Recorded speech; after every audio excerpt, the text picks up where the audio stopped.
ಓಂ ಶಾಂತಿ. ಸಂವಿಧಾನ ಯೂಟ್ಯೂಬ್ ಚಾನೆಲ್ನ ಎಲ್ಲ ಆತ್ಮೀಯ ಸಹೋದರ ಸಹೋದರಿಯರಿಗೆ ಇಂದಿನ ಸಂಚಿಕೆಗೆ ಸ್ವಾಗತ. ಒಂದು ಊರಿನಲ್ಲಿ ಒಬ್ಬ ಹುಡುಗ, ಮ್ಯಾಕ್ಸ್ ಅಂತ ಅವ್ರ ಹೆಸರು.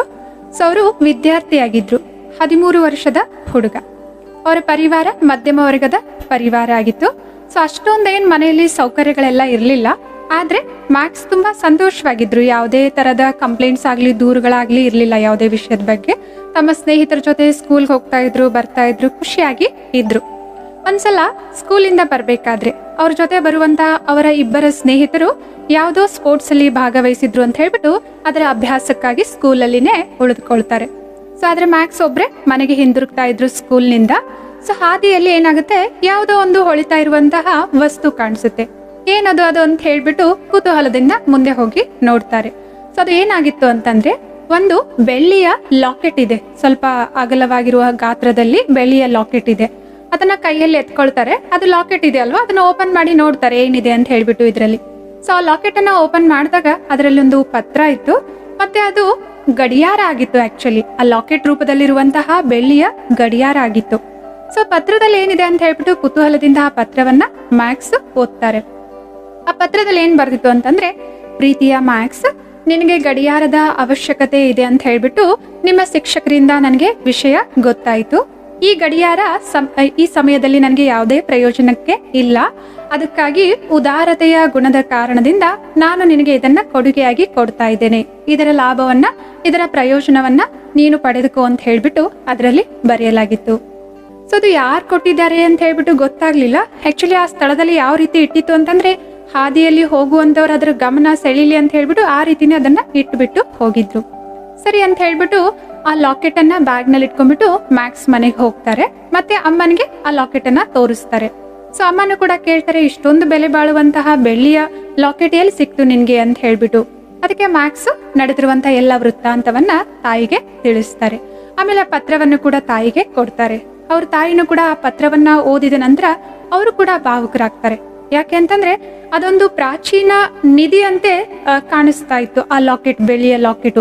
ಸೊ ಉದಾರತೆಯ ಗುಣದಿಂದ ಇಂತಹ ಬೆಲೆ ಉಳ್ಳಂತಹ ವಸ್ತುಗಳನ್ನು ಕೂಡ ಇನ್ನೊಬ್ರಿಗೆ ದಾನವಾಗಿ ಕೊಡ್ತಾರಾ ಅಂತ ಹೇಳ್ಬಿಟ್ಟು ಅವ್ರ ತಾಯಿನೂ ಕೂಡ ಸ್ವಲ್ಪ ಭಾವುಕರಾದ್ರು. ಆಮೇಲೆ ಅವ್ರ ತಾಯಿ ಹೇಳ್ತಾರೆ ಮ್ಯಾಕ್ಸ್ಗೆ, ಮ್ಯಾಕ್ಸ್ ನಾವು ಇದನ್ನ ಯಾರು ಕೊಟ್ಟಿದ್ದಾರೆ ಅಂತ ಹೇಳ್ಬಿಟ್ಟು ಕಂಡು ಹಿಡಿಯೋಣ, ಹುಡ್ಕೋಣ, ಆ ವ್ಯಕ್ತಿಗೆ ಧನ್ಯವಾದಗಳನ್ನ ಹೇಳೋಣ ಅಂತ ಹೇಳ್ಬಿಟ್ಟು ಹೇಳ್ತಾರೆ. ಅದಕ್ಕೆ ಮ್ಯಾಕ್ಸ್ ಕೂಡ ಸರಿ ಅಮ್ಮ ಅಂತ ಹೇಳ್ತಾರೆ. ಸೊ ಹಳೆಯ ವಸ್ತುಗಳು ಸಿಗುವಂತಹ ಹತ್ತಿರದ ಅಂಗಡಿಗಳಿಗೆ ಹೋಗ್ಬಿಟ್ಟು ಇದನ್ನ ಯಾರಾದ್ರೂ ನಿಮ್ಮ ಅಂಗಡಿಯಿಂದ ಖರೀದಿ ಮಾಡಿದ್ರಾ ಅಂತ ಹೇಳ್ಬಿಟ್ಟು ಅಲ್ಲಿ ವಿಚಾರಣೆ ಮಾಡ್ತಾರೆ. ಆದ್ರೆ ಯಾವುದೇ ಮಾಹಿತಿ ಅವರಿಗೆ ಸಿಗೋದಿಲ್ಲ. ಸೊ ತದನಂತರ ಮನೆಗೆ ವಾಪಸ್ ಬರ್ತಾರೆ, ಏನು ವಿಷಯ ಗೊತ್ತಾಗೋದಿಲ್ಲ. ಸೊ ಆದ್ರೆ ಆ ಪತ್ರದಲ್ಲಿ ಬರೆದಿರುವಂತಹ ವಿಚಾರ ಸೊ ಮ್ಯಾಕ್ಸ್ಗೆ ಮನಸ್ಸು ಮುಟ್ಟಿರುತ್ತೆ. ಅದು ಪದೇ ಪದೇ ಅವ್ರಿಗೆ ನೆನಪಾಗ್ತಿರುತ್ತೆ. ಅದ್ರಲ್ಲಿ ಒಂದು ಲಾಸ್ಟ್ ಲೈನ್ ಏನ್ ಬರ್ದಿತ್ತು ಅಂತಂದ್ರೆ, ಈ ಉದಾರತೆಯ ಗುಣವನ್ನ ನೀವು ಕೂಡ ನಿಮ್ಮ ಜೀವನದಲ್ಲಿ ಮುಂದೆ ವರೆಸಿ ಅಂತ ಹೇಳ್ಬಿಟ್ಟು ಆ ಪತ್ರದಲ್ಲಿ ಲಾಸ್ಟಿಗೆ ಬರೆಯಲಾಗಿತ್ತು. ಆ ಒಂದು ಲೈನು ಮ್ಯಾಕ್ಸ್ಗೆ ಮನಸ್ಸಿನಲ್ಲಿ ಪದೇ ಪದೇ ಬರ್ತಾ ಇರುತ್ತೆ. ನಾನು ಕೂಡ ಈ ಉದಾರತೆಯ ಗುಣವನ್ನ ಹೇಗ್ ಮುಂದುವರಿಸೋದು, ನನ್ನ ಹತ್ರ ಏನಿದೆ ಆ ರೀತಿ ಇನ್ನೊಬ್ರಿಗೆ ಕೊಡುವಂತಹ ವಸ್ತು ಏನಿದೆ ಅಂತ ಹೇಳ್ಬಿಟ್ಟು ಮ್ಯಾಕ್ಸ್ ಯೋಚನೆ ಮಾಡ್ತಿರ್ತಾರೆ. ಅವಾಗ ಅವ್ರ ಕಣ್ಣಿಗೆ ಅವರ ಹಳೆಯ ಚಿಕ್ಕದಾಗಿರುವಂತಹ ಸೈಕಲ್ಲು ಕಾಣಿಸುತ್ತೆ. ಸೊ ಯೋಚನೆ ಬರುತ್ತೆ, ಈಗಂತೂ ನಾನು ಈ ಸೈಕಲ್ ಅನ್ನು ಉಪಯೋಗ ಮಾಡ್ತಿಲ್ಲ ಅಲ್ವಾ. ಸೊ ಉಪಯೋಗ ಮಾಡುವಂತಹ ಚಿಕ್ಕ ಮಕ್ಕಳಿಗೆ ನಾನು ಇದನ್ನು ಕೊಡಬಹುದಲ್ವಾ ಅಂತ ಹೇಳ್ಬಿಟ್ಟು ಅವ್ರಿಗೆ ವಿಚಾರ ಬರುತ್ತೆ. ಈ ವಿಚಾರವನ್ನ ತಮ್ಮ ತಾಯಿ ಹತ್ರ ಹೋಗಿ ಹೇಳ್ಕೊಳ್ತಾರೆ. ತಾಯಿಗೂ ಕೂಡ ಖುಷಿ ಆಗುತ್ತೆ, ನನ್ನ ಮಗನಲ್ಲಿ ಇಂಥ ಒಳ್ಳೆ ಗುಣ ಬಂದಿದೆ ಅಲ್ವಾ, ಇನ್ನೊಬ್ರಿಗೆ ಕೊಡೋಣ ಅನ್ನೋ ಉದಾರತೆಯ ಗುಣ ಅವ್ರಿಗೆ ಬಂದಿದೆ ಅಲ್ವಾ ಅಂತ ಹೇಳ್ಬಿಟ್ಟು ಖುಷಿ ಆಗ್ಬಿಟ್ಟು ಅದಕ್ಕೆ ಅವರು ಒಪ್ಪಿಗೆಯನ್ನ ಕೊಡ್ತಾರೆ. ಮ್ಯಾಕ್ಸ್ ಮತ್ತೆ ಅವ್ರ ತಾಯಿಯವರು ಅಲ್ಲೇ ಹತ್ತಿರದಲ್ಲಿರುವಂತಹ ಒಂದು ಬಡ ಮಕ್ಕಳ ಸಂಘ ಇತ್ತು, ಅಲ್ಲಿ ಹೋಗ್ಬಿಟ್ಟು ಅವರು ಇದನ್ನ ದಾನದ ರೂಪದಲ್ಲಿ ಅಲ್ಲಿಯ ಮಕ್ಕಳಿಗೆ ಕೊಡ್ತಾರೆ. ಸೊ ಅದು ಕೊಟ್ಟಾದ್ಮೇಲೆ ಮ್ಯಾಕ್ಸ್ಗೆ ಒಂಥರ ಮನಸ್ಸಿನಲ್ಲಿ ಖುಷಿ ಆಗ್ತಿದೆ. ಸೊ ನಾನೇನೋ ಒಂದನ್ನ ಇನ್ನೊಬ್ರಿಗೆ ಉಪಯೋಗವಾಗುವಂಥದ್ದನ್ನ ನಾನು ಕೊಟ್ಟೆ ಅಂತ ಹೇಳ್ಬಿಟ್ಟು ಒಂದು ಸಂತೋಷದ ಭಾವನೆ ಅವ್ರ ಮನಸ್ಸಿನಲ್ಲಿದೆ. ಸೊ ಈ ರೀತಿ 1 ವಾರ ಕಳೆಯಿತು. ಸೊ ಅದ ನಂತರ ಇನ್ನೊಂದು ಪತ್ರ ಅವ್ರ ಮನೆಗೆ ಬರುತ್ತೆ. ಅದನ್ನ ಮ್ಯಾಕ್ಸ್ ಅವರು ತೆಗೆದುಕೊಂಡು ಓದ್ತಾ ಇರ್ತಾರೆ. ಅದರಲ್ಲಿ ಏನ್ ಬರ್ದಿತ್ತು ಅಂತಂದ್ರೆ, ಪ್ರೀತಿಯ ಮ್ಯಾಕ್ಸ್, ನಿನ್ನ ಬಳಿ ಇರುವಂತಹ ಗಡಿಯಾರವು ನಮ್ಮ ಮನೆಯ ಪರಿವಾರದ ಆಸ್ತಿಯ ಒಂದು ಭಾಗ ಆಗಿತ್ತು. ನಮ್ಮ ತಾಯಿಯ ಆಸೆ ಇತ್ತು, ಈ ಗಡಿಯಾರ ಯಾರಿಗೆ ಬಹಳ ಅವಶ್ಯಕವಾಗಿದೆಯಲ್ವಾ ಅವರನ್ನ ತಲುಪಲಿ ಅಂತ ಹೇಳ್ಬಿಟ್ಟು ಅವರ ಇಚ್ಛೆ ಇತ್ತು. ಅದರ ಅನುಸಾರ ನಾನು ಅದನ್ನ ನಿನಗೆ ಕೊಡುಗೆ ರೂಪದಲ್ಲಿ ಕೊಟ್ಟಿದ್ದೇನೆ. ನನ್ನ ಹೆಸರು ಶ್ರೀಮತಿ ಜಾನ್ಸನ್ ಅಂತ ಆಗಿದೆ. ಸೊ ನನಗೆ ನೀನು ಮಾಡಿರುವಂತಹ ಉದಾರತೆಯ ಕೆಲಸದ ಬಗ್ಗೆನೂ ಕೂಡ ಸಮಾಚಾರ ತಲುಪಿತು. ಸೊ ನನಗೆ ಬಹಳ ಹೆಮ್ಮೆ ಆಗ್ತಾ ಇದೆ. ನಾನು ನಿನ್ನನ್ನು ವೈಯಕ್ತಿಕವಾಗಿ ಭೇಟಿಯಾಗಲು ಬಯಸ್ತೇನೆ ಅಂತ ಹೇಳ್ಬಿಟ್ಟು ಆ ಪತ್ರದಲ್ಲಿ ಬರೆದಿದ್ರು. ಮತ್ತೆ ಇಂತಹ ದಿನದಂದು ಇಂತಹ ಸ್ಥಳದಲ್ಲಿ ನಾನು ಬರ್ತೇನೆ, ನೀವು ಕೂಡ ಬನ್ನಿ ಅಂತ ಹೇಳ್ಬಿಟ್ಟು ಆ ಪತ್ರದಲ್ಲಿ ಬರೆಯಲಾಗಿತ್ತು. ಸೊ ಮೊದಲಿಗೆ ಮ್ಯಾಕ್ಸ್ಗೆ ಸ್ವಲ್ಪ ಭಯ ಅನ್ಸುತ್ತೆ. ಆದ್ರೆ ಆ ವ್ಯಕ್ತಿಯನ್ನ ನಾನು ಭೇಟಿ ಆಗ್ಬಿಟ್ಟು ಧನ್ಯವಾದ ಹೇಳಬೇಕು ಅಂತ ಹೇಳ್ಬಿಟ್ಟು ಸರಿ ಅಂತ ಅದನ್ನ ಒಪ್ಕೊಳ್ತಾರೆ. ಮತ್ತೆ ಯಾವ ದಿನ ಅವರು ಹೇಳಿದ್ರಲ್ವಾ ಆ ದಿನದಂದು ಆ ಸ್ಥಳಕ್ಕೆ ಹೋಗ್ತಾರೆ. ಸೊ ಅದು ಒಂದು ಕೆಫೆ ಆಗಿತ್ತು. ಸೊ ಆ ಕೆಫೆ ಒಳಗಡೆ ಮ್ಯಾಕ್ಸ್ ಹೋಗ್ತಾರೆ. ಅಲ್ಲೊಬ್ರು ವಯಸ್ಸಾಗಿರುವಂತಹ ಮಹಿಳೆ ಕುಳಿತುಕೊಂಡಿದ್ರು. ಮ್ಯಾಕ್ಸ್ ಅನ್ನ ನೋಡ್ಬಿಟ್ಟು ಮುಗುಳು ನಗೆಯಿಂದ ಸನ್ನೆಯ ರೂಪದಲ್ಲಿ ಅವರನ್ನ ಕರೀತಾರೆ. ಮ್ಯಾಕ್ಸ್ ಅವರು ಆ ಮಹಿಳೆ ಹತ್ರ ಹೋಗ್ತಾರೆ. ಮತ್ತೆ ಆ ಮಹಿಳೆ ಕೈ ಸನ್ನೆ ಮಾಡ್ಬಿಟ್ಟು ಕುಳಿತುಕೊಳ್ಳೋದಕ್ಕೆ ಹೇಳ್ತಾರೆ. ಸೊ ಆಮೇಲೆ ಆ ಮಹಿಳೆ ತಮ್ಮ ಪರಿಚಯವನ್ನ ಕೊಡ್ತಾರೆ. ನಾನು ಶ್ರೀಮತಿ ಜಾನ್ಸನ್ ಆಗಿದ್ದೇನೆ, ನಾನೇನೆ ನಿಮ್ಗೆ ಆ ಗಿಫ್ಟ್ ಅನ್ನ ಕೊಟ್ಟಿರೋದು, ಬೆಳ್ಳಿಯ ಲಾಕೆಟ್ ಅನ್ನ ಕೊಟ್ಟಿರೋದು ಅಂತ ಹೇಳ್ಬಿಟ್ಟು ಹೇಳ್ತಾರೆ. ಅವಾಗ ಮ್ಯಾಕ್ಸ್ ಕೂಡ ತಮ್ಮ ಪರಿಚಯವನ್ನ ಕೊಡ್ತಾರೆ. ಅವರು ಹಾಗೇನೆ ಸ್ವಲ್ಪ ಹೊತ್ತು ತಮ್ಮ ಜೀವನದ ವಿಷಯಗಳ ಬಗ್ಗೆ ಮಾತನಾಡ್ಕೊಳ್ತಿರ್ತಾರೆ. ಸೊ ಎಲ್ಲ ಮುಗಿದಾದ್ಮೇಲೆ ಇನ್ನೇನು ಮನೆಗೆ ಹೋಗ್ಬೇಕು ಅಂತ ಹೇಳ್ಬಿಟ್ಟು ಹೇಳ್ತಾರೆ. ಅವಾಗ ಆ ಮಹಿಳೆ ಮ್ಯಾಕ್ಸ್ ಅನ್ನ ಒಂದು ಪ್ರೀತಿಯಿಂದ ಅಪ್ಪಿಕೊಂಡು ಅವ್ರ ಕೈಯಲ್ಲಿ ಒಂದು ಲೆಟರ್ ಅನ್ನ ಕೊಡ್ತಾರೆ, ಎನ್ವಲಪ್ ಅನ್ನ ಕೊಡ್ತಾರೆ. ಮ್ಯಾಕ್ಸ್ ಅದ್ರಲ್ಲಿ ಏನಿದೆ ಅಂತ ನೋಡ್ತಾರೆ. ಸೊ ಅದರಲ್ಲಿ ಹಣ ಇತ್ತು. ಸೊ ಮ್ಯಾಕ್ಸ್ ಅವ್ರ ಮುಖವನ್ನ ನೋಡ್ತಾರೆ. ಆ ಮಹಿಳೆ ಹೇಳ್ತಾರೆ, ನೀನು ಮಾಡಿರುವಂತಹ ನಿನ್ನ ಉದಾರತೆಯ ಗುಣಕ್ಕಾಗಿ ನನ್ನಿಂದ ಈ ಚಿಕ್ಕ ಕೊಡುಗೆ ಅಂತ ಹೇಳ್ತಾರೆ. ಆಗ ಮ್ಯಾಕ್ಸ್ಗೆ ಬಹಳ ಖುಷಿ ಆಗುತ್ತೆ. ಅವರಿಗೆ ಧನ್ಯವಾದವನ್ನ ಹೇಳ್ತಾರೆ. ಸೊ ಅವಾಗ ಒಂದು ವಿಚಾರ ಬರುತ್ತೆ ಮ್ಯಾಕ್ಸ್ ಅವರ ಮನಸ್ಸಿನಲ್ಲಿ. ಏನು ಅಂತಂದ್ರೆ, ನಾವು ನಮ್ಮಲ್ಲಿರುವಂತಹ ವಸ್ತುವನ್ನ ಅದು ಇನ್ನೊಬ್ರಿಗೆ ಅವಶ್ಯಕತೆ ಇದೆ ಅಂತಂದ್ರೆ, ಈ ಸಮಯದಲ್ಲಿ ನಮಗೆ ಅದರ ಉಪಯೋಗ ಇಲ್ಲ ಅಂತಂದ್ರೆ ನಾವು ಇನ್ನೊಬ್ರಿಗೆ ಕೊಡೋದ್ರಿಂದ ಅದು ಎಷ್ಟೊಂದು ಸಹಾಯ ಆಗುತ್ತಲ್ವಾ, ಇನ್ನೊಬ್ರಿಗೂ ಕೂಡ ಖುಷಿಯನ್ನ ನೀಡುತ್ತಲ್ವಾ. ಸೊ ಹೀಗೆ ಒಬ್ರು ಇನ್ನೊಬ್ರಿಗೆ ಸಹಯೋಗ ಮಾಡ್ತಾ ಹೋದ್ವಿ ಅಂತಂದ್ರೆ ಈ ಜಗತ್ತು ಒಂದು ಸುಂದರವಾದ ಜಗತ್ತಾಗಿ ಪರಿವರ್ತನೆ ಆಗುತ್ತಲ್ವಾ ಅಂತ ಹೇಳ್ಬಿಟ್ಟು ಅವ್ರಿಗೆ ವಿಚಾರ ಬರುತ್ತೆ. ಅವತ್ತವರೊಂದು ದೃಢ ಸಂಕಲ್ಪ ಮಾಡ್ತಾರೆ, ನಾನು ಜೀವನದುದ್ದಕ್ಕೂ ಈ ಉದಾರತೆಯ ಗುಣವನ್ನ ನಾನು ಅಭ್ಯಾಸದ ರೂಪದಲ್ಲಿ ಇಟ್ಕೊಳ್ತೇನೆ. ನನ್ನಿಂದ ಏನಾಗುತ್ತೋ ಅದನ್ನ ನಾನು ಇನ್ನೊಬ್ಬರಿಗೆ ಅವಶ್ಯಕತೆ ಇದೆ ಅಂತಂದ್ರೆ ಅದನ್ನ ಕೊಡ್ತಾ ಹೋಗ್ತೇನೆ ಅಂತ ಹೇಳ್ಬಿಟ್ಟು ಒಂದು ದೃಢ ಸಂಕಲ್ಪವನ್ನು ಅವರು ಮಾಡ್ತಾರೆ. ಸೊ ಈ ಉದಾರತೆ ಅಂತಂದ್ರೆ ಏನು? ಉದಾರತೆ ಅಂತಂದ್ರೆ ನಮ್ಮ ಹತ್ರ ಏನಿದೆ ಅದು ನಮ್ಗೆ ಈಗ ಅಷ್ಟೊಂದು ಉಪಯೋಗ ಇಲ್ಲ ಅಂತಂದ್ರೆ, ಅಥವಾ ನಾವು ಅದನ್ನ ಉಪಯೋಗ ಮಾಡ್ತಾ ಇಲ್ಲ, ಹೊಸದಾಗೇ ಇದೆ ಅಂತಂದ್ರೆ, ಇನ್ನೊಬ್ಬರಿಗೆ ಅದರ ಅವಶ್ಯಕತೆ ಇದೆ ಅಂತಂದ್ರೆ, ಯಾವುದೇ ಮರು ನಿರೀಕ್ಷೆ ಇಲ್ಲದೆ, ಯಾವುದೇ ಸ್ವಾರ್ಥದ ಭಾವನೆ ಇಲ್ಲದೆ ಇನ್ನೊಬ್ಬರಿಗೆ ಅದನ್ನ ಕೊಟ್ಟು ಸಹಾಯ ಮಾಡುವಂತಹ ಭಾವನೆಗೆ ಉದಾರತೆ ಅಂತ ಹೇಳ್ಬಿಟ್ಟು ಹೇಳ್ತಾರೆ. ಸೊ ಇದಕ್ಕೆ ಇಂಗ್ಲಿಷ್ ನಲ್ಲಿ ಜನರಾಸಿಟಿ ಅಂತಾನು ಕೂಡ ಹೇಳ್ತಾರೆ.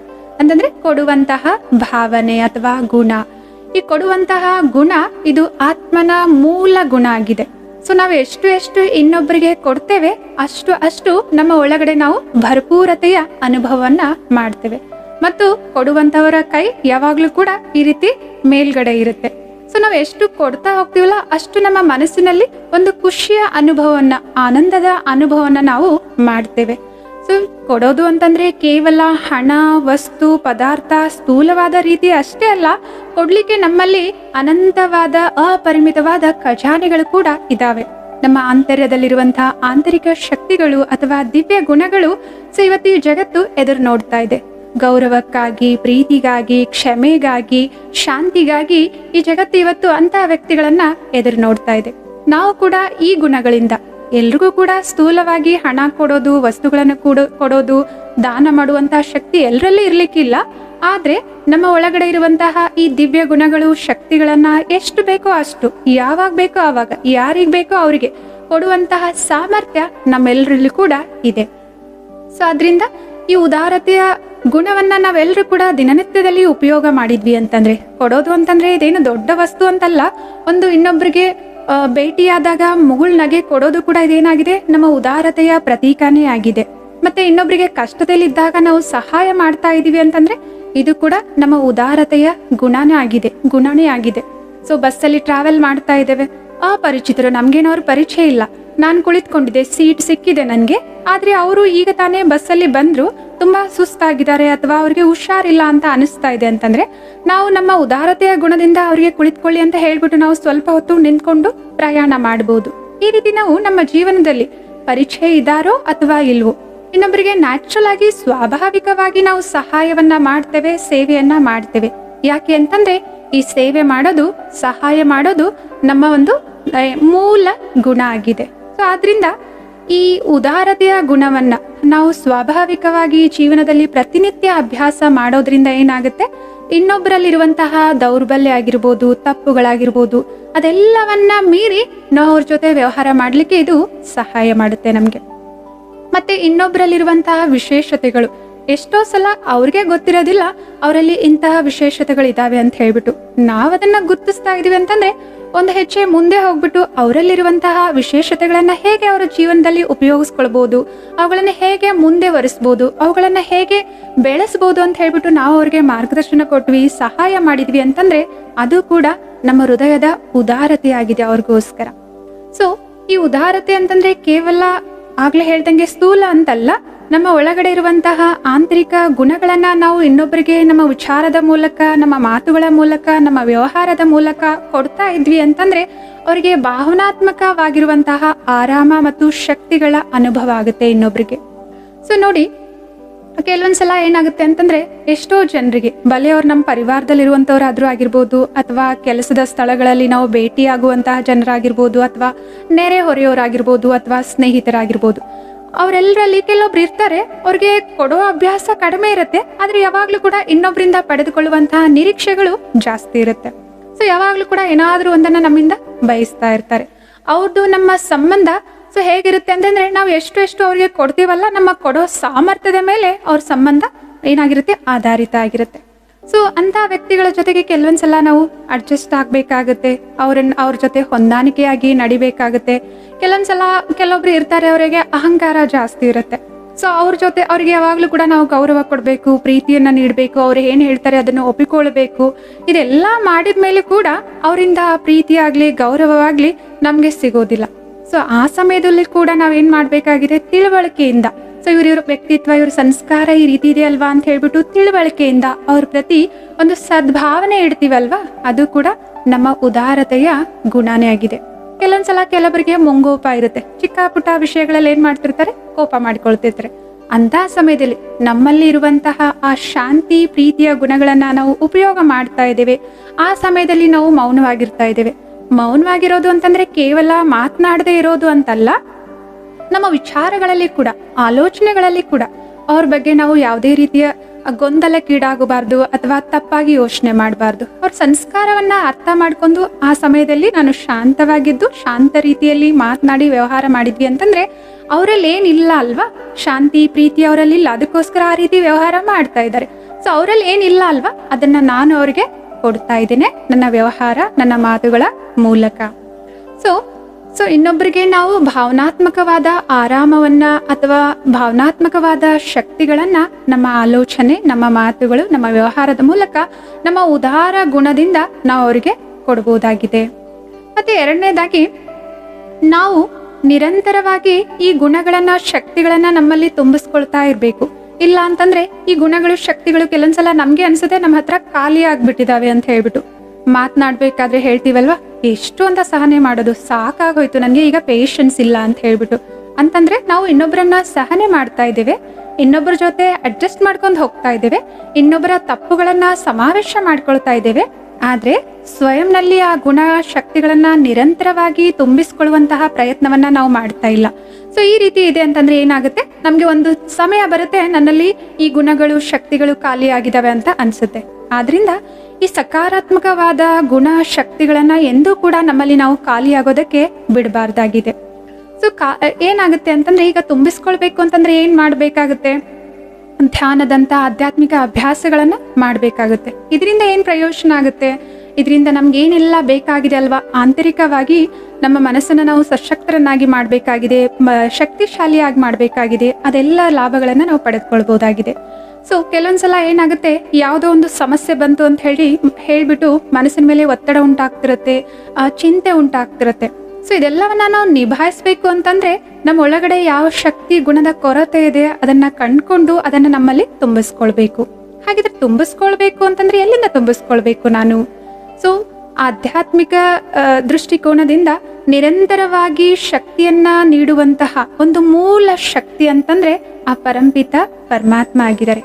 ಆತ್ಮನಲ್ಲಿ ಬೇಕಾಗಿರುವಂತಹ ಎಲ್ಲಾ ಗುಣಗಳು, ಎಲ್ಲಾ ಶಕ್ತಿಗಳಿಗೆ ಮೂಲ ಶಕ್ತಿ ಆ ಪರಂಪಿತ ಪರಮಾತ್ಮ.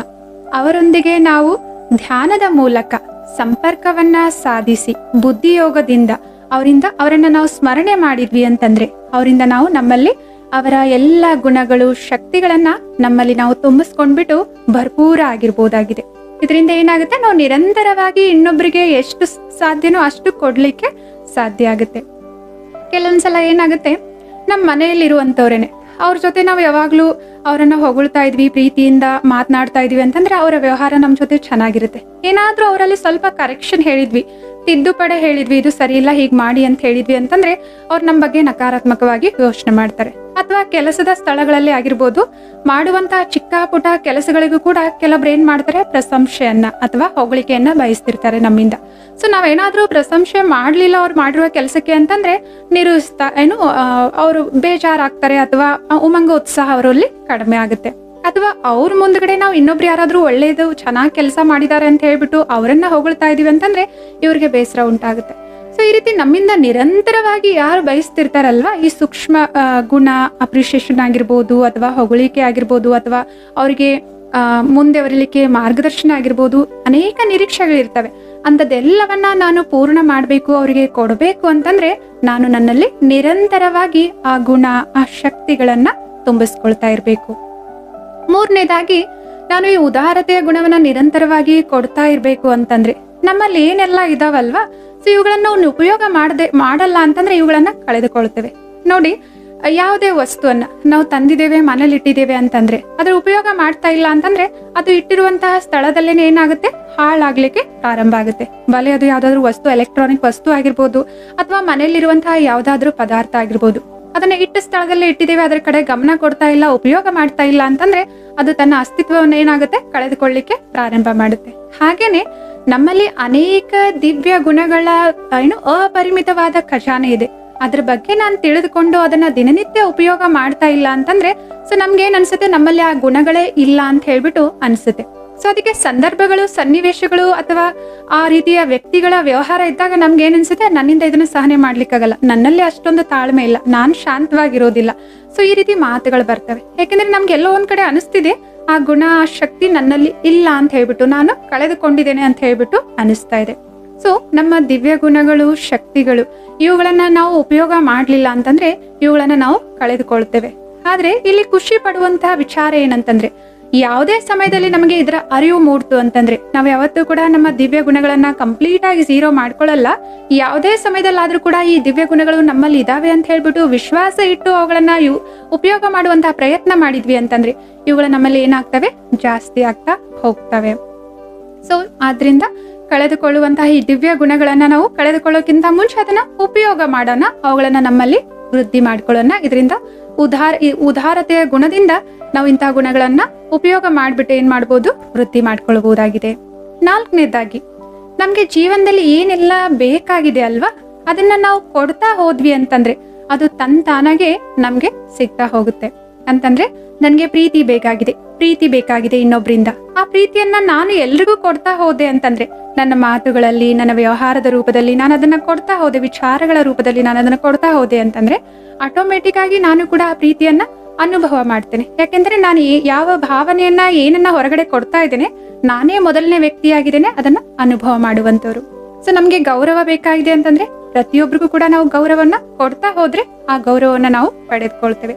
ನಮ್ಗೆ ಸಂತೋಷ ಬೇಕಾಗಿದೆ ಅಂತಂದ್ರೆ ನಾವು ಇನ್ನೊಬ್ರಿಗೆ ಸಂತೋಷವನ್ನ ಕೊಡ್ತಾ ಹೋಗ್ಬೇಕು. ಸೊ ಈ ಸೃಷ್ಟಿಯಲ್ಲಿ ಕೆಲವೊಂದು ನಿಯಮಗಳಿದಾವೆ, ಶಾಶ್ವತ ನಿಯಮಗಳಿದಾವೆ. ಅದ್ರ ಅನುಸಾರ ನಾವೇನ್ ಕೊಡ್ತೀವಲ್ವಾ ಅದನ್ನೇ ನಾವು ಪಡೆದುಕೊಳ್ತೇವೆ. ಸೊ ಆದ್ರಿಂದ ನಮ್ಗೆ ಏನ್ ಬೇಕಾಗಿದೆ ಅಂತ ನಮ್ಮ ಜೀವನದಲ್ಲಿ ನಮ್ಗೆ ಅನಿಸ್ತಾ ಇದೆ ಅದನ್ನ ನಾವು ಕೊಡ್ತಾ ಹೋಗ್ಬೇಕು. ಹಿಂದಿಯಲ್ಲಿ ಒಂದು ಗಾದೆ ಮಾತಿದೆ, ಏನು ಅಂತಂದ್ರೆ ದೇದಾನ್ ಚೂಟೆ ಗ್ರಹನ್ ಅಂತಂದ್ರೆ ಯಾವ ವಿಷಯದಲ್ಲಿ ನಿಮಗೆ ಗ್ರಹಣ ಹಿಡಿದಿದೆ ಅನಿಸ್ತಾ ಇದೆ, ಯಾವ ವಿಷಯದಲ್ಲಿ ನಿಮ್ಗೆ ಕೊರತೆ ಆಗ್ತಾ ಇದೆ, ಇದು ಸಾಕಾಗ್ತಾ ಇಲ್ಲ ಅನಿಸ್ತಾ ಇದೆ, ಆ ವಿಷಯದಲ್ಲಿ ನೀವು ದಾನವನ್ನ ಮಾಡಿ. ಅಂತಂದ್ರೆ ಯಾವಾಗ್ಲೂ ಕೂಡ ಹಣಕಾಸಿನ ಸಮಸ್ಯೆ ಇದೆ, ಮನೆಯಲ್ಲಿ ಎಷ್ಟೇ ಪ್ರಯತ್ನ ಪಟ್ಟರು ಕೂಡ ಹಣ ಸ್ಟೇಬಲ್ ಆಗಿ ಇರ್ತಾನೆ ಇಲ್ಲ ಕೈಯಲ್ಲಿ ಅಂತಂದ್ರೆ ಹಣದ ದಾನವನ್ನ ಮಾಡಿ ನಿಸ್ವಾರ್ಥ ಭಾವನೆಯಿಂದ. ಅವಾಗ ಹಣ ಏನಾಗುತ್ತೆ, ಇಂಪ್ರೂವ್ ಆಗ್ಲಿಕ್ಕೆ, ಆ ಸ್ಥಿತಿ ಇಂಪ್ರೂವ್ ಆಗ್ಲಿಕ್ಕೆ ಪ್ರಾರಂಭ ಆಗುತ್ತೆ. ಅಥವಾ ಆರೋಗ್ಯದಲ್ಲಿ ಯಾವಾಗ್ಲೂ ಸಮಸ್ಯೆ, ಏನೇ ಪ್ರಯತ್ನ ಪಟ್ಟರು ಆರೋಗ್ಯ ಏರುಪೇರು ಆಗ್ತಾ ಇರುತ್ತಂತಂದ್ರೆ ಆ ಆರೋಗ್ಯದ ಏನು ಸ್ಥಾನಗಳಿದಾವಲ್ಲ ಅಲ್ಲಿ ಹೋಗ್ಬಿಟ್ಟು ಅದರ ರಿಲೇಟೆಡ್ ಏನಾದ್ರೂ ದಾನ ಪುಣ್ಯದ ಕರ್ಮಗಳನ್ನ ಮಾಡಿ, ಅವಾಗ ಆರೋಗ್ಯ ಸುಧಾರಣೆ ಆಗುತ್ತೆ. ಸೊ ಈ ರೀತಿ ನಮ್ಗೆ ಏನ್ ಬೇಕಾಗಿದೆ ಅಲ್ವಾ, ಅದನ್ನ ನಿಸ್ವಾರ್ಥ ಭಾವನೆಯಿಂದ ಈ ಜಗತ್ತಿಗೆ ನಾವು ಕೊಡ್ತಾ ಹೋದ್ವಿ ಅಂತಂದ್ರೆ ಅದನ್ನ ನಾವು ಮರಳಿ ಪಡಿತೇವೆ. ಸೊ ಹಾಗಿದ್ರೆ ಈ ಉದಾರ ಗುಣ ನಮ್ಮ ಸ್ವಾಭಾವಿಕ ಗುಣ ಆಗಿದೆ ಅಂತಂದ್ರೆ ಇದು ಯಾಕೆ ದಿನನಿತ್ಯದ ಕರ್ಮದಲ್ಲಿ ಸ್ವಾಭಾವಿಕವಾಗಿ ನಾವು ಉಪಯೋಗ ಮಾಡ್ತಾ ಇಲ್ಲ? ಇದಕ್ಕೆ ಯಾಕೆ ಗಮನ ಕೊಟ್ಬಿಟ್ಟು ನಾವು ಉಪಯೋಗ ಮಾಡ್ಬೇಕಾ ಈ ಗುಣವನ್ನ? ಸೊ ನಮ್ಮಲ್ಲಿ ಈ ಗುಣ ಇದೆ, ಆದ್ರೆ ಈ ಗುಣವನ್ನ ಉಪಯೋಗ ಮಾಡ್ಬೇಕು ಅಂತಂದ್ರೆ ಕೆಲವೊಂದು ಭಯಗಳಿದಾವೆ ನಮ್ಮ ಹತ್ರ. ಈ ಭಯಗಳಿಂದ ನಾವು ಈ ಗುಣವನ್ನ ಸ್ವಾಭಾವಿಕವಾಗಿ ದಿನಾಲೂ ಕೂಡ ಉಪಯೋಗ ಮಾಡ್ಲಿಕ್ಕೆ ಸಾಧ್ಯ ಆಗ್ತಿಲ್ಲ. ಏನ್ ಆ ಭಯ ಹಾಗಿದ್ರೆ? ಮೊದಲನೇ ಭಯ ಏನು ಅಂತಂದ್ರೆ, ನಾನು ನನ್ನ ಉದಾರ ಗುಣವನ್ನ ಇವರಿಗೆ ಕೊಟ್ಟೆ ಅಥವಾ ಇವರಿಗೆ ನೀಡಿದೆ ಅಂತಂದ್ರೆ ಎಲ್ಲಿ ಇವರು ಇದನ್ನ ಮಿಸ್ಯೂಸ್ ಮಾಡ್ಕೊಳ್ತಾರೋ, ಅಥವಾ ಇವರಿಗೆ ಅದರಿಂದ ಅವರಲ್ಲಿ ಆ ಕೆಪಾಸಿಟಿ ಇದೆಯೋ ಇಲ್ವೋ, ಅಂದ್ರೆ ಮುಂದೆ ಇರುವ ವ್ಯಕ್ತಿಯ ಮೇಲೆ ನನಗೆ ವಿಶ್ವಾಸ ಕಡಿಮೆ ಇದೆ. ವಿಶ್ವಾಸ ಕಡಿಮೆ ಇರೋ ಕಾರಣ ನಾನು ನನ್ನ ಉದಾರ ಗುಣವನ್ನ ಅವ್ರ ಜೊತೆಗೆ ಶೇರ್ ಮಾಡ್ಕೊಳ್ತಾ ಇಲ್ಲ. ಅಂದ್ರೆ ಉದಾಹರಣೆಗೆ, ಈಗ ತಂದೆ ತಾಯಿ ಇದ್ದಾರೆ, ತಂದೆ ವ್ಯಾಪಾರ ಮಾಡ್ತಾ ಇದ್ದಾರೆ.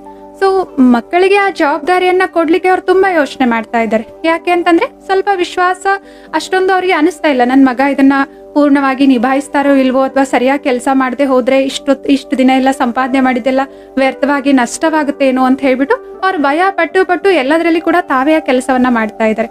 ಅವ್ರ ಮಗನಿಗೆ ಜವಾಬ್ದಾರಿನ ಒಪ್ಪಿಸುವಂತಹ ಉದಾರತೆಯನ್ನು ಅವರು ಪ್ರಾಕ್ಟಿಕಲ್ ರೂಪದಲ್ಲಿ ತರ್ತಾ ಇಲ್ಲ.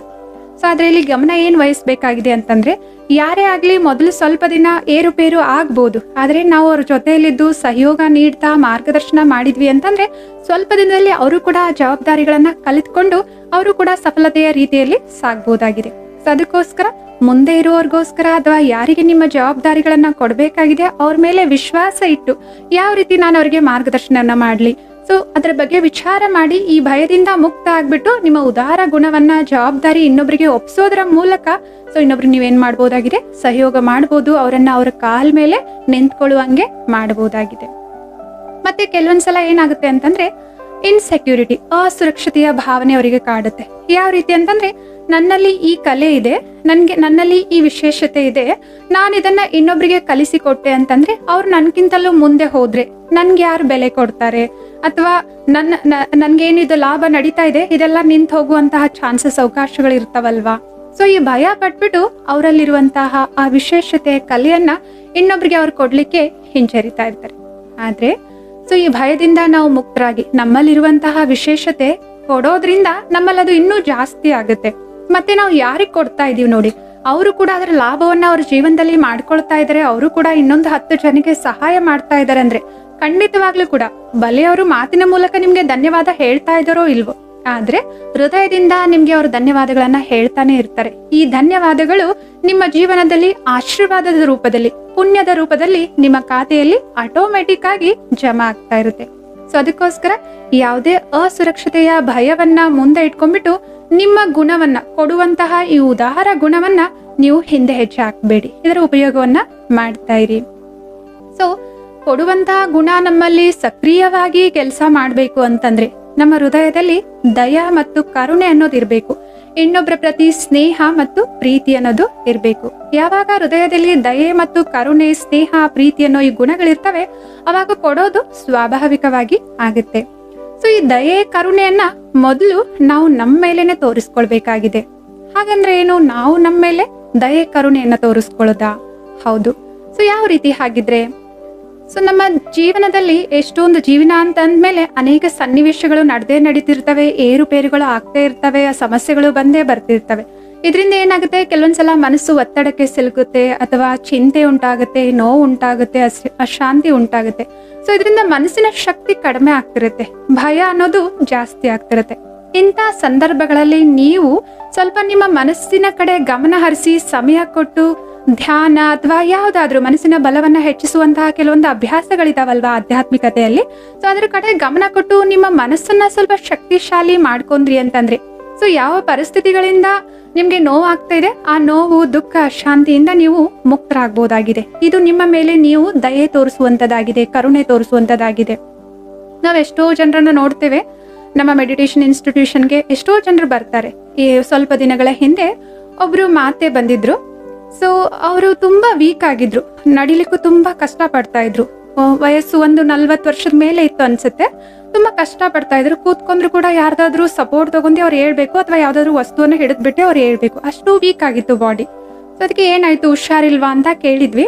ಅದಕ್ಕೆ ಅವರು ತುಂಬಾ ಏನು ಎನರ್ಜಿ ಫೀಲ್ ಆಗ್ತಾ ಇಲ್ಲ, ತುಂಬಾ ವೀಕ್ನೆಸ್ ಫೀಲ್ ಆಗ್ತಾ ಇದೆ, ನನಗೆ ಹುಷಾರಿಲ್ಲ ಅಂತಂದ್ರು. ಯಾಕೆ, ಏನಾಯ್ತು ಅಂತ ಕೇಳಿದ್ದಕ್ಕೆ 6 months ಬ್ಯಾಕ್, 6 ತಿಂಗಳ ಹಿಂದೆ ಅವರ ತಮ್ಮ ಅಚಾನಕ್ ಆಗಿ ಹೃದಯಾಘಾತದಿಂದ ಏನಾದ್ರೂ ನಿಧನ ಆದ್ರು ಅಂತಂದ್ರೆ ಶರೀರ ಬಿಟ್ರಂತೆ. ಸೊ ಈಗಂತೂ ಅಕಾಲ ಮೃತ್ಯು ಅಂತೂ ಸಾಮಾನ್ಯ ಆಗಿದೆ ಅಲ್ವಾ.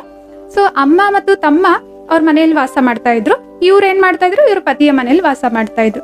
ಸೊ ಒಂದ್ಸಲ ಬೆಳಗ್ಗೆ ಅವ್ರಮ್ಮ ಫೋನ್ ಮಾಡ್ಬಿಟ್ಟು, ನಿನ್ ತಮ್ಮ ಏನಕ್ಕೂ ವಿಚಿತ್ರವಾಗಿ ನೋವು ಅಂತ ಇದಾರೆ ಅಂತ ಹೇಳ್ಬಿಟ್ಟು ಅವ್ರಮ್ಮ ಫೋನ್ ಮಾಡಿದ್ರಂತೆ. ಹೋಗ್ಬಿಟ್ಟು ತಲುಪುವಷ್ಟರಲ್ಲಿ ಅವ್ರ ತಮ್ಮ ಹಾರ್ಟ್ ಅಟ್ಯಾಕ್ ಬಂದ್ಬಿಟ್ಟು ಅಲ್ಲೇ ಸ್ಥಳದಲ್ಲೇನೆ ಮೃತ್ಯು ಹೊಂದಿದ್ರಂತೆ. ಆ ನೋವನ್ನ ಅವರು 6 ತಿಂಗಳಾದ್ರೂ ಕೂಡ ಮರಿಲಿಕ್ಕೆ ಆಗ್ತಿಲ್ಲ.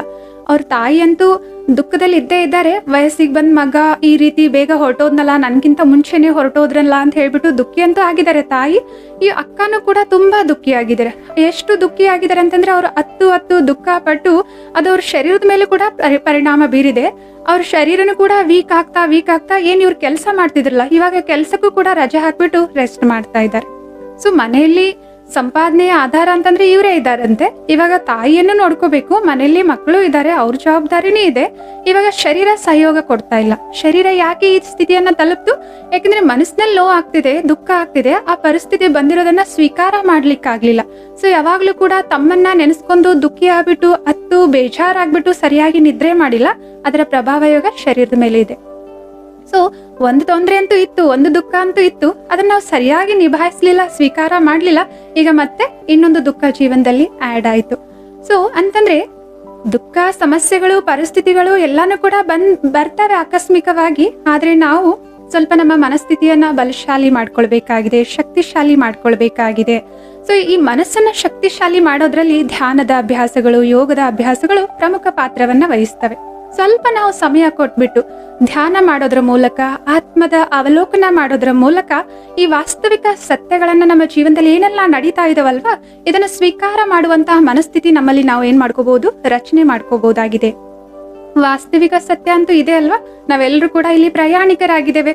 ಸ್ವಲ್ಪ ಸಮಯದಲ್ಲಿ ಎಲ್ರು ಕೂಡ ಜೊತೆಯಲ್ಲಿ ನಡೀತಾ ಇದ್ದೇವೆ. ಯಾರ್ದು ನಿಲ್ದಾಣ ಯಾವಾಗ ಬರುತ್ತೆ ಅಂತ ಯಾರಿಗೂ ಕೂಡ ಗೊತ್ತಿಲ್ಲ. ಇರುವಷ್ಟು ದಿನ ನಾವೆಲ್ಲರೂ ಕೂಡ ಖುಷಿಯಿಂದ, ಸದ್ಭಾವನೆಯಿಂದ ಒಬ್ರು ಇನ್ನೊಬ್ರಿಗೆ ಸಹಯೋಗ ನೀಡ್ತಾ ಈ ಜೀವನದ ಪ್ರಯಾಣದಲ್ಲಿ ಮುಂದೆ ಹೋಗ್ಬೇಕಾಗಿದೆ.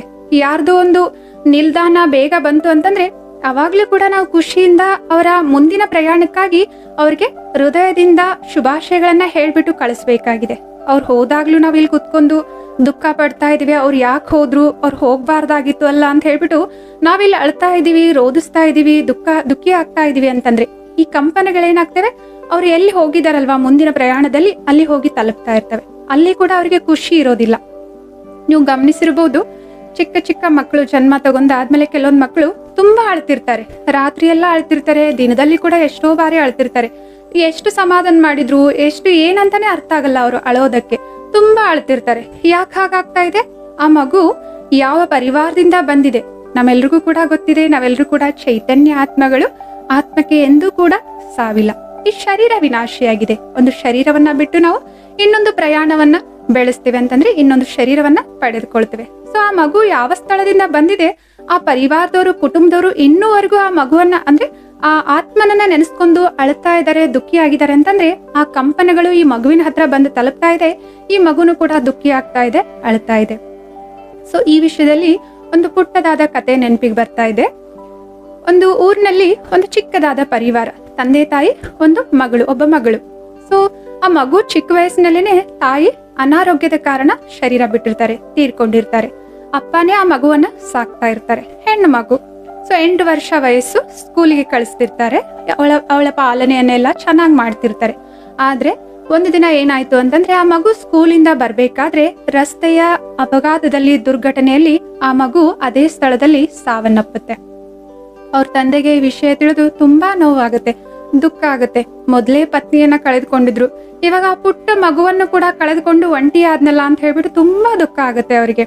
ಆ ಮಗಳ ನೆನಪಿನಲ್ಲಿ ದಿನಾಲೂ ನಿದ್ರೇನೂ ಬರ್ತಾ ಇರ್ಲಿಲ್ಲ, ಅಳ್ತಾ ಇರ್ತಾರೆ. ಮಗುವನ್ನ ನೆನೆಸ್ಕೊಂಡು ಅನೇಕ ಬಾರಿ ಅಳ್ತಾ ಇರ್ತಾರೆ ದಿನದಲ್ಲಿ. ಈ ರೀತಿ ಎಷ್ಟೋ ದಿನಗಳು ಕಳೆಯುತ್ತೆ. ಒಂದ್ಸಲ ಏನಾಗುತ್ತೆ ಅಂತಂದ್ರೆ ಆ ತಂದೆ ಮಲಗಿರ್ಬೇಕಾದ್ರೆ ಅವ್ರಿಗೊಂದು ಕನಸು ಬೀಳುತ್ತೆ. ಆ ಕನಸಲ್ಲಿ ಅವ್ರು ಏನ್ ನೋಡ್ತಾರೆ ಅಂತಂದ್ರೆ ಒಂದು ಸ್ವರ್ಗ ಇದೆ, ತುಂಬಾ ಚೆನ್ನಾಗಿರುವಂತಹ ಜಾಗ. ಅಲ್ಲಿ ಚಿಕ್ಕ ಚಿಕ್ಕ ಫರಿಸ್ತೆಗಳಿದ್ದಾರೆ. ಸೊ ಎಲ್ಲಾ ಫರಿಸ್ತೆಗಳ ಕೈಯಲ್ಲಿ ಅಂದ್ರೆ ಮಕ್ಕಳಿದ್ದಾರೆ, ಫರಿಸ್ತೆಗಳ ರೂಪದಲ್ಲಿ ಮಕ್ಕಳಿದ್ದಾರೆ. ಸೊ ಮಕ್ಕಳ ಕೈಯಲ್ಲಿ ಒಂದು ಕ್ಯಾಂಡಲ್ ಇದೆ, ಎಲ್ಲರ ಕೈಯಲ್ಲಿ ಕ್ಯಾಂಡಲ್ ಬೆಳಗ್ತಾ ಇದೆ, ಅಂದ್ರೆ ದೀಪ ಉರಿತಾ ಇದೆ. ಸೊ ಎಲ್ಲರ ಸುತ್ತಾನು ಕೂಡ ಲೈಟ್ ಇದೆ. ಆದ್ರೆ ಅದೇ ಸ್ಥಳದಲ್ಲಿ ಒಂದು ಮೂಲೆಯಲ್ಲಿ ಒಂದು ಮಗು ಕುತ್ಕೊಂಡಿದೆ, ಆ ಮಗುವಿನ ಸುತ್ತ ಕತ್ಲೆ ಇದೆ. ಸೊ ಆ ತಂದೆ ಆ ಮಗುವಿನ ಕಡೆ ಹೋಗ್ತಾರೆ, ಹೋಗ್ಬಿಟ್ಟು ಮಗು ಅಂತ ಹೇಳ್ತಾರೆ.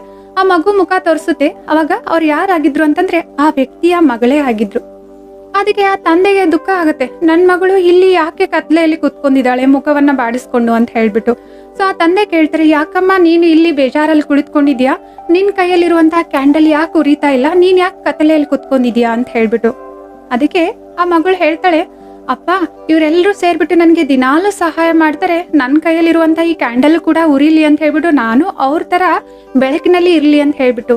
ಆದ್ರೆ ನೀನು ಯಾವಾಗ ಯಾವಾಗ ನನ್ನನ್ನ ನೆನಪಿಸ್ಕೊಂಡು ಅಳ್ತೀಯಲ್ಲ, ನಿನ್ನ ಕಣ್ಣೀರು ಈ ಕ್ಯಾಂಡಲ್ ಮೇಲೆ ಬಿದ್ಬಿಟ್ಟು ಆ ದೀಪ ಆರಿ ಹೋಗುತ್ತೆ. ನಾನು ದಿನಾಲು ಕೂಡ ಈ ರೀತಿ ಕತ್ಲೆಯಲ್ಲಿ ನನ್ನ ಸಮಯವನ್ನ ಕಳಿಬೇಕಾಗಿದೆ, ಅದಕ್ಕೆ ನೀನು ಅಳಬೇಡ ಅಪ್ಪ ಅಂತ ಹೇಳ್ಬಿಟ್ಟು ಆ ಮಗು ಹೇಳುತ್ತೆ. ಸೊ ಅವಾಗ ತಂದೆಗೆ ಅರಿವಾಗುತ್ತೆ, ನಾನು ಅಳೋದ್ರಿಂದ ನನ್ನ ಮಗಳಿಗೂ ಕೂಡ ಈಗಲೂ ಕೂಡ ಕಷ್ಟ ಆಗ್ತಾ ಇದೆ ಅಲ್ವಾ ಅಂತ ಹೇಳ್ಬಿಟ್ಟು. ಸೊ ಅವಾಗ್ನಿಂದ ಆ ತಂದೆ ಹೇಳ್ತಾರೆ, ಇಲ್ಲ ನನ್ನ ಮಗಳು ಬೆಳಕಿನಲ್ಲಿ ಎಲ್ಲರ ತರಾನು ಖುಷಿಯಾಗಿರ್ಲಿ ಅಂತ ಹೇಳ್ಬಿಟ್ಟು ಇನ್ಮೇಲಿಂದ ನಾನು ಅಳೋದಿಲ್ಲ, ಅವಳು ಚೆನ್ನಾಗಿರ್ಲಿ ಅಂತ ನಾನು ಬಯಸ್ತೇನೆ ಅಂತ ಹೇಳ್ತಾರೆ. ಹಾಗೆ ನಾವು ಜೀವನದ ವಾಸ್ತವಿಕ ಸತ್ಯವನ್ನ ಸ್ವೀಕಾರ ಮಾಡಿ, ಸೊ ಎಲ್ಲದನ್ನ ಸ್ವೀಕಾರ ಮಾಡಿ ವರ್ತಮಾನದಲ್ಲಿ ಏನಿದೆ ಅದನ್ನ ಆಕ್ಸೆಪ್ಟ್ ಮಾಡ್ಕೊಂಡು ಮುಂದುವರಿಬೇಕಾಗಿದೆ ಹೊರತು ಸೊ ಹಿಂದೆ ಆಗಿರೋದನ್ನ ನೆನಪಿಸ್ಕೊಂಡು ಅಳ್ತಾ ಇದ್ರೆ ಇದು ನಮ್ಗೆ ಈಗಿರುವಂತದನ್ನು ಕೂಡ ನಾವು ಕಳೆದುಕೊಳ್ಬೇಕಾಗುತ್ತೆ. ಸೊ ಆದ್ರಿಂದ ಸ್ವಯಂನ ಮೇಲೆ ಸ್ವಯಂ ದಯೆ ಕರುಣೆಯನ್ನ ತೋರಿಸ್ಕೊಳ್ಳೋದು ಅಂತಂದ್ರೆ ಸ್ವಯಂನ ಮನಸ್ಸನ್ನ ಶಕ್ತಿಶಾಲಿ ಮಾಡ್ಕೊಳ್ಳೋದಕ್ಕಾಗಿ ದಿನನಿತ್ಯ ಏನು 24 ಗಂಟೆ ಟೈಮ್ ಇದೆ ಅಲ್ವಾ, ಅದ್ರಲ್ಲಿ ಸ್ವಲ್ಪ ಸಮಯ ಸ್ವಯಂಗೋಸ್ಕರ ಕೊಡಿ. ಇಂತಹ ಆಧ್ಯಾತ್ಮಿಕ ಅಭ್ಯಾಸಗಳನ್ನ ಮಾಡಿ ನಿಮ್ಮ ಮನಸ್ಸನ್ನ ಶಕ್ತಿಶಾಲಿಯಾಗಿ ಮಾಡಿಕೊಳ್ಳಿ. ಮತ್ತೆ ಸೊ ಎರಡನೇದಾಗಿ ಸ್ವಯಂನ ಮೇಲೆ ಏನು ದಯೆ ಕರುಣೆಯನ್ನ ಇನ್ನೊಬ್ರು ಎಲ್ಲರ ಮೇಲೆ ತೋರಿಸಿ. ಯಾಕೆಂದ್ರೆ ಈ ಪ್ರಕೃತಿಯನ್ನ ನೋಡಿ, ಈ ಜಗತ್ತನ್ನ ನೋಡಿ, ಇಲ್ಲಿ ಎಲ್ರು ಕೂಡ ಎಲ್ಲಾನು ಕೂಡ ಒಬ್ರು ಇನ್ನೊಬ್ರಿಗೆ ಸಹಯೋಗವನ್ನ ನೀಡ್ತಾ ಇದ್ದಾರೆ. ಈ ಪ್ರಕೃತಿಯಲ್ಲಿ ಪ್ರತಿಯೊಂದನ್ನು ನೋಡ್ಬೋದು ನೀವು. ಹರಿತಾ ಇರುವಂತಹ ನದಿಯ ನೀರು ಅದು ತನ್ನ ನೀರನ್ನ ತಾನೇ ಕುಡಿತಾ ಇಲ್ಲ. ಬೆಳಗ್ತಾ ಇರುವಂತಹ ಸೂರ್ಯನ ಬೆಳಕು 4 ಕಡೆ ಹರಡ್ತಾ ಇದೆ, ಇನ್ನೊಬ್ಬರಲ್ಲಿ ಶಕ್ತಿ ತುಂಬ್ತಾ ಇದೆ, ಇನ್ನೊಬ್ರಿಗೆ ಸಹಯೋಗಿ ಆಗ್ತಾ ಇದೆ. ಸೊ ಈ ರೀತಿ ಹಣ್ಣಿನ ಮರ ಆಗಿರ್ಬೋದು, ತನ್ನ ಹಣ್ಣನ್ನ ತಾನೇ ತಿನ್ನೋದಿಲ್ಲ, ಅದು ಎಲ್ರಿಗೂ ಕೂಡ ಯಾವುದೇ ನಿರ್ಬಂಧನ ಇಲ್ಲದೆ, ಕಂಡೀಷನ್ ಇಲ್ಲದೆ ಯಾರು ಬಂದ್ರು ಅದನ್ನ, ಪ್ರಾಣಿಗಳು ಪಕ್ಷಿಗಳು ಮನುಷ್ಯರು ಬಂದ್ರು ಕೂಡ ಅದನ್ನ ತಗೊಳ್ಬಹುದು. ಈ ರೀತಿ ನಿಸ್ವಾರ್ಥವಾಗಿ ಅವು ಅಪರಿಮಿತವಾಗಿ ಎಲ್ಲಾನು ಕೂಡ ಈ ಪ್ರಕೃತಿಯಲ್ಲಿ ಕೊಡ್ತಾ ಇದ್ದಾವೆ. ಸೊ ಎಲ್ಲರ ಜೀವನ ಉದ್ದೇಶವನ್ನ ಅವರು ಪರಿಪೂರ್ಣವಾಗಿ ನಿರ್ವಹಿಸ್ತಾ ಇದ್ದಾರೆ. ನಾವು ಕೂಡ ಇಲ್ಲಿ ಒಂದು ಜೀವನದ ಉದ್ದೇಶವನ್ನ ಇಟ್ಕೊಂಡ್ ಬಂದಿದ್ದೇವೆ.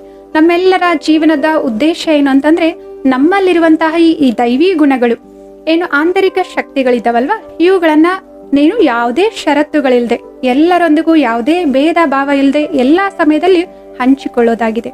ಇದು ಬರೋದು ಯಾವಾಗ ನಮ್ಮಲ್ಲಿ ಆ ಉದಾರತೆಯ ಗುಣ ಇತ್ತು ಅಂತಂದ್ರೆ, ಆ ಹೃದಯದಲ್ಲಿ ಶ್ರೀಮಂತಿಕೆ ಇತ್ತು ಅಂತಂದ್ರೆ ಅದನ್ನ ನಾವು ಏನ್ ಮಾಡ್ಬೋದು, ದಿನನಿತ್ಯ ಉಪಯೋಗ ಮಾಡ್ಕೊಳ್ಬಹುದಾಗಿದೆ. ಸೊ ಈ ರೀತಿ ಯಾವುದೇ ದೊಡ್ಡ ದೊಡ್ಡ ಶ್ರೀಮಂತರೇ ದಾನವನ್ನ ಕೊಡ್ಬೇಕು, ಅವರಲ್ಲೇ ಉದಾರವಾದ ಹೃದಯ ಇರುತ್ತೆ, ಅವರೇ ಈ ಉದಾರತೆಯ ಗುಣವನ್ನ ಅಳವಡಿಸ್ಕೊಳ್ಳಿಕ್ಕೆ ಸಾಧ್ಯ ಅಂತ ವಿಚಾರ ಮಾಡಬೇಡಿ.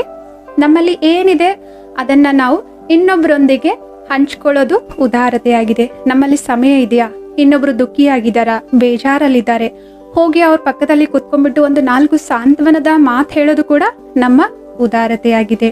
ಅಥವಾ ಇನ್ನೊಬ್ರಲ್ಲಿ ಯಾವುದೋ ಒಂದು ಬಲಹೀನತೆ ಇದೆ, ವೀಕ್ನೆಸ್ ಇದೆ, ಸೊ ನನಗದು ಅರ್ಥ ಆಗ್ತಿದೆ, ಅದು ಅವರ ಭವಿಷ್ಯಕ್ಕೆ ಒಳ್ಳೇದಲ್ಲ ಅಂತ ಹೇಳ್ಬಿಟ್ಟು ನಾವು ಕೂತ್ಕೊಂಡ್ಬಿಟ್ಟು ಅವರಿಗೆ ಅರ್ಥ ಆಗೋ ರೀತಿಯಲ್ಲಿ ಬಹಳ ಗೌರವಾನ್ವಿತವಾಗಿ ಸೊ ಅವರಲ್ಲಿರುವಂತಹ ವಿಶೇಷತೆಯನ್ನ ಹೇಳ್ಬಿಟ್ಟು ಈ ಬಲಹೀನತೆ ಬಗ್ಗೆನೂ ಕೂಡ ಅವರಲ್ಲಿ ನಾವು ಅರಿವು ಮೂಡಿಸೋದೇನಿದೆ ಅಲ್ವಾ, ಇದು ನಾವು ಅವ್ರ ಬಗ್ಗೆ ತೋರಿಸುವಂತಹ ನಿಜವಾದ ಕಾಳಜಿಯಾಗಿದೆ ಮತ್ತು ಉದಾರತೆಯಾಗಿದೆ.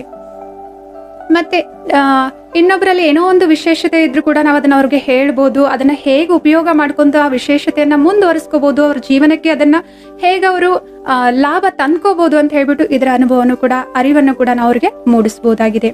ಅಥವಾ ಎಷ್ಟೋ ಸಲ ಕೆಲಸದ ವಿಷಯಗಳಲ್ಲಿ, ಆಫೀಸ್ಗಳಲ್ಲಿ ನನ್ನ ಜವಾಬ್ದಾರಿ ಅಲ್ಲ ಅದು, ನನ್ನ ಕೆಲಸ ಅಲ್ಲ ಅದು, ಆದರೆ ಬೇರೆಯವರು ಅದಕ್ಕೋಸ್ಕರ ಕಷ್ಟ ಪಡ್ತಾ ಇದ್ದಾರೆ, ಸಮಯದ ಅವಧಿನೂ ಕೂಡ ಕಡಿಮೆ ಇದೆ, ಬಟ್ ನನಗೆ ಆ ವಿಷಯದಲ್ಲಿ ಅನುಭವ ಇದೆ ಅಂತಂದ್ರೆ, ಸೊ ನಾವು ನಮ್ಮ ಉದಾರತೆಯ ಗುಣದಿಂದ ಹೋಗ್ಬಿಟ್ಟು ಅವ್ರಿಗೆ ಸಹಾಯ ಮಾಡಿದ್ವಿ ಅಂತಂದ್ರೆ ಅವ್ರಿಗೂ ಕೂಡ ಖುಷಿ ಆಗುತ್ತೆ, ನಮಗೂ ಕೂಡ ಅದರ ನಂತರ ಆಶೀರ್ವಾದಗಳು ಸಿಗ್ತವೆ. ಆ ಆಶೀರ್ವಾದದ ಕಾರಣ ನಾವು ಕೂಡ ಖುಷಿಯನ್ನ ಅನುಭವ ಮಾಡ್ತೇವೆ.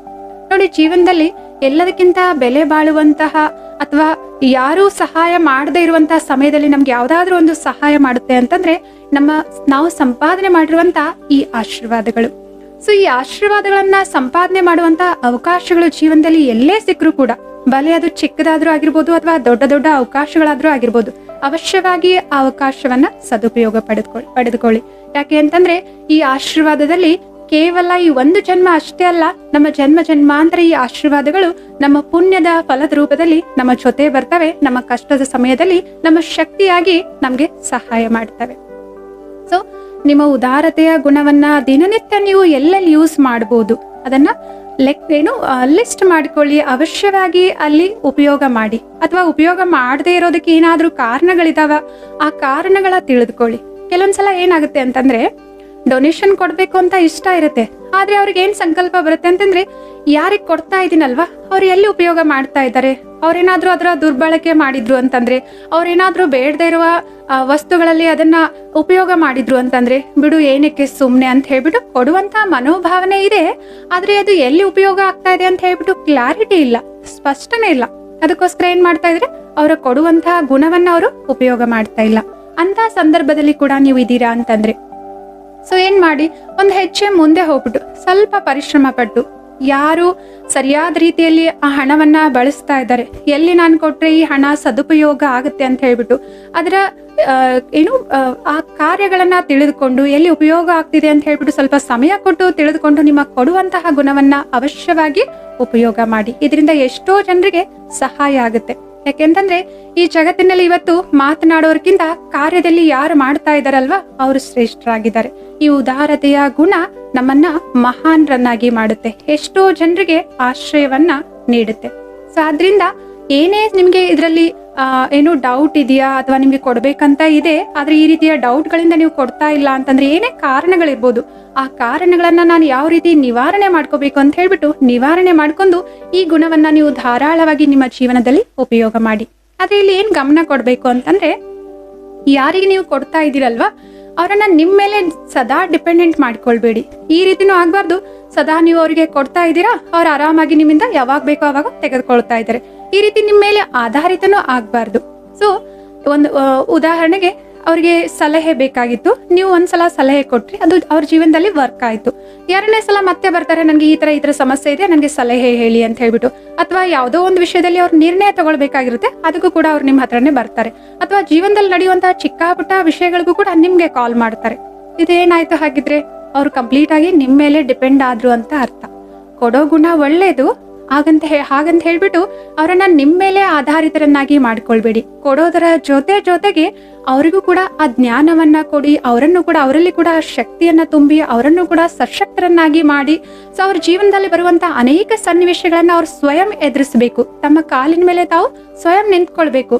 ಸೊ ಅಂತದ್ರ ಬಗ್ಗೆನೂ ಕೂಡ ನೀವು ಯೋಚನೆ ಮಾಡ್ಬಿಟ್ಟು ಅದರದ್ದು ಕೂಡ ಮಾರ್ಗದರ್ಶನವನ್ನ ಅವಶ್ಯವಾಗಿ ಅವ್ರಿಗೆ ಮಾಡಿ. ಇಲ್ಲ ಅಂತಂದ್ರೆ ಏನಾಗುತ್ತೆ, ಸೊ ಯಾವಾಗ್ಲೂ ಕೂಡ ನಿಮ್ಮ ಮೇಲೆ ಅನೇಕರು ಡಿಪೆಂಡೆಂಟ್ ಆದ್ರು ಅಂತಂದ್ರೆ ನಿಮ್ಗೂ ಕೂಡ ಕಷ್ಟ ಆಗುತ್ತೆ. ಇದ್ರ ಬಗ್ಗೆ ಅವಶ್ಯವಾಗಿ ಗಮನ ಕೊಡಿ.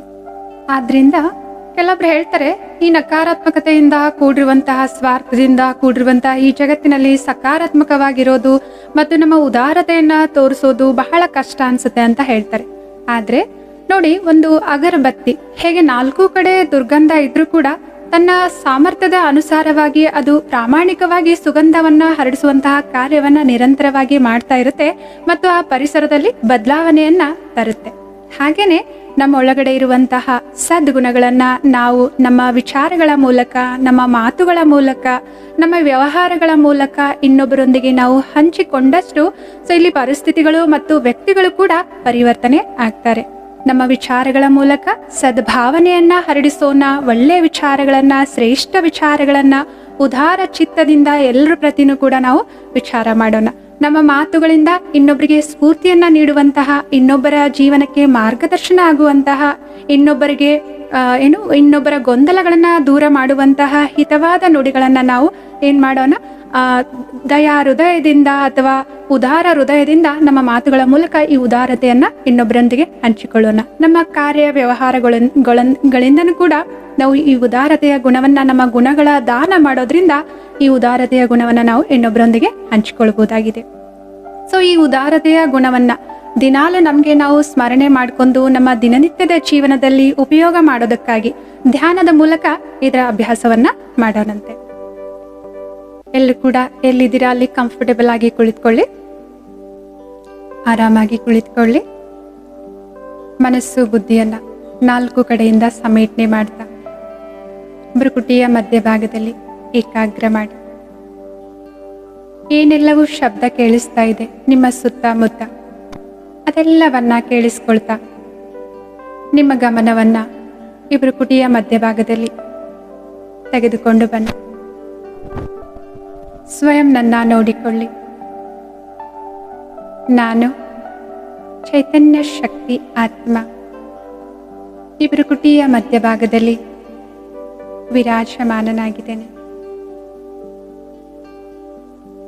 ಸದ್ಗುಣಗಳಿಂದ ಸಂಪನ್ನನಾಗಿದ್ದೇನೆ. ಸರ್ವಶಕ್ತಿಗಳಿಂದ ಸಂಪೂರ್ಣನಾಗಿದ್ದೇನೆ. ನಾನಾತ್ಮ ದೇವಿ ದೇವತಾ ಕುಲದ ಶ್ರೇಷ್ಠ ಆತ್ಮನಾಗಿದ್ದೇನೆ. ಕೊಡುವುದು ನನ್ನ ಸ್ವಾಭಾವಿಕ ಗುಣವಾಗಿದೆ. ಸ್ವಯಂನನ್ನ ನೋಡಿಕೊಳ್ಳಿ. ಮನಸ್ಸಿನ ಮೂಲಕ ಸರ್ವಶಕ್ತಿಗಳನ್ನ 4 ಕಡೆ ಹರಡಿಸುವಂತಹ ಶಕ್ತಿ ಸ್ವರೂಪ ಆತ್ಮ ಆಗಿದೆ. ಶುಭ ಭಾವನೆ, ಶ್ರೇಷ್ಠ ಸಂಕಲ್ಪಗಳು, ಸದ್ವಿಚಾರಗಳು ನನ್ನ ಆತ್ಮನ ಸ್ವಾಭಾವಿಕ ಸಂಸ್ಕಾರ ಆಗಿವೆ. ಮಾತುಗಳ ಮೂಲಕ ಹಿತ ನುಡಿಗಳನ್ನಾಡುವಂತಹ, ಮಧುರತೆಯ ಕಂಪನವನ್ನ ಸೂಸುವಂತಹ ಶ್ರೇಷ್ಠ ಸ್ವರೂಪ ಆತ್ಮ ನಾನಾಗಿದ್ದೇನೆ. ವ್ಯವಹಾರಗಳಲ್ಲಿ ಕರ್ಮಗಳಿಂದ ಗುಣಗಳನ್ನ ಹಂಚಿಕೊಳ್ಳುವಂತಹ, ದಾನ ಮಾಡುವಂತಹ ಗುಣಮೂರ್ತ ಆತ್ಮ ನಾನಾಗಿದ್ದೇನೆ.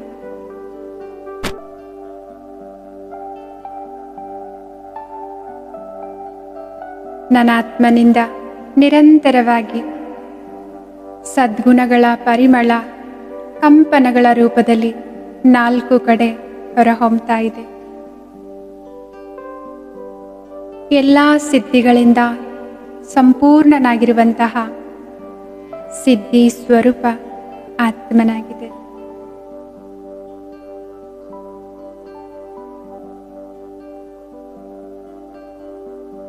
ಓಂ ಶಾಂತಿ. ಧ್ಯಾನದ ಮೂಲಕ ತಮ್ಮಲ್ಲಿರುವಂತಹ ಎಲ್ಲ ಸದ್ಗುಣಗಳನ್ನ ಸ್ಮರಣೆ ಮಾಡಿಕೊಂಡು ತಾವೆಲ್ಲೆಲ್ಲಿ ಸಾಧ್ಯವೋ ಅಲ್ಲೆಲ್ಲೆಲ್ಲಾನು ಕೂಡ ಈ ಧಾರಾಳತೆಯ ಅಥವಾ ವಿಶಾಲ ಹೃದಯದ ನಿಮ್ಮ ಹೃದಯದ ಶ್ರೀಮಂತಿಕೆಯನ್ನ ಈ ಕೊಡುವಂತಹ ಗುಣದ ಮೂಲಕ ನೀವೆಲ್ಲರೊಂದಿಗೂ ಕೂಡ ಹಂಚಿಕೊಳ್ಳಿ. ಇದನ್ನ ನಿಮ್ಮಲ್ಲಿ ಜಾಸ್ತಿ ಮಾಡ್ಕೊಳ್ಳಿ ಅಂತ ಹಾರೈಸ್ತೇವೆ. ಸೊ ಆತ್ಮೀಯ ಸಹೋದರ ಸಹೋದರಿಯರೇ, ಈ ವಿಷಯದ ಬಗ್ಗೆ ನಿಮಗೆ ಯಾವುದೇ ಪ್ರಶ್ನೆಗಳಿದ್ರೆ ನೀವು ಈ ವಿಡಿಯೋದ ಕಮೆಂಟ್ ಬಾಕ್ಸ್ನಲ್ಲಿ ನಮಗೆ ಕೇಳಬಹುದಾಗಿದೆ. ನೀವು ನಮ್ಮನ್ನ ನೇರವಾಗಿ ಸಂಪರ್ಕ ಮಾಡಬೇಕಾದ್ರೆ ಈ ಸ್ಕ್ರೀನ್ನಲ್ಲಿ ತೋರಿಸಲಾಗಿರುವಂತಹ ಮೊಬೈಲ್ ಸಂಖ್ಯೆಗಳಿಗೆ ಕರೆ ಮಾಡಬಹುದಾಗಿದೆ. ನಮ್ಮ ರಾಜಯೋಗದ ಎಲ್ಲಾ ತರಬೇತಿಯ ಸಂಚಿಕೆಗಳು ಈ ಸಂವಿಧಾನ ಯೂಟ್ಯೂಬ್ ಚಾನೆಲ್ನಲ್ಲಿ ಲಭ್ಯ ಇವೆ.